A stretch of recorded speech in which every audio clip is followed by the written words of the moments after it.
go to business news now with Patrick O'Meara. Patrick, I'm absolutely fascinated by this, and I'm delighted you're looking at it. This is the government's self-imposed spending cap. Self-imposed being the key phrase, I guess. Will it hinder its plans to restore rundown public services, and can it unself-impose it if so? Yeah, it's an interesting question, isn't it, John? I mean, in the budget they announced that they would spend an extra $24 billion over the next 4 years than its predecessor, the national government, on rundown public services. And as you know, you've talked to many people in many professions, such as hospitals.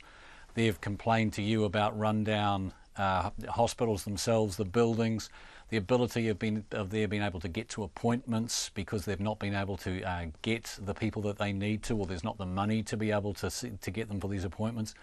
So it is a very valid question, and I think that when you get those who naturally support the government, such as the Salvation Army, Auckland Action Against Poverty, unions, some economists, who think that the government is doing the right thing but not actually doing enough because of these self-imposed limits, then there's some real questions that need to be answered, I guess.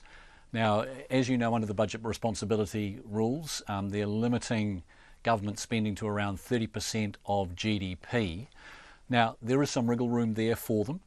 They could actually, over the next 4 years, their forecasts are showing they're going to be at 28% of GDP. So, look, it's roughly around $6 billion that they could spend and still be below the 30% cap just for this year alone. Now, groups like the Salvation Army say you should use that limit, because what they really fear is if you don't fix these problems and they're allowed to fester or drag on too long, it becomes a legacy issue.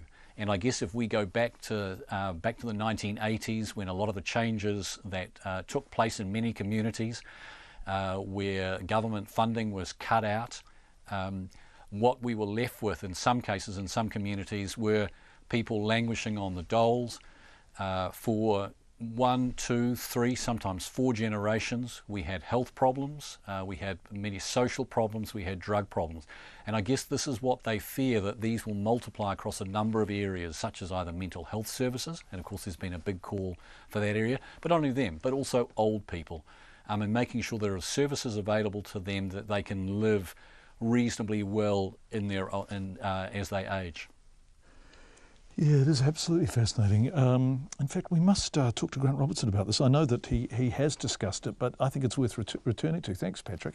Well, look, and just on that, John, of course, he's not budging on that. He's still sticking to his limits on that, because he keeps saying that he thinks the $24 billion that he's putting in will be enough, but of course, he's also got to think about saving for a rainy day, for that unexpected shock that we may get. Donald Trump may lead us to a trade war, for example, and completely blow the global economy. He may bomb Iran, going from his Twitter feed at the moment. Patrick, yes. By golly, I know. Give that man a Milo and tell him to go to bed. He's a very volatile character, there's no doubt about it. And of course, the National Party have got their own advice for the government. They could say that if they did spend less on some of these wasteful projects, which they're throwing in the Provincial Growth Fund, which is a bit questionable, but also things such as the money on more diplomats or even the first-year university fees. Actually, if that money had been better targeted, you could have put that money into some of these rundown public services and everybody would be better off.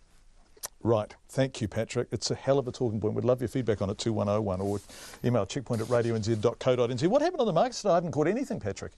Down, John, about nearly 1%, down 83 points at 8873.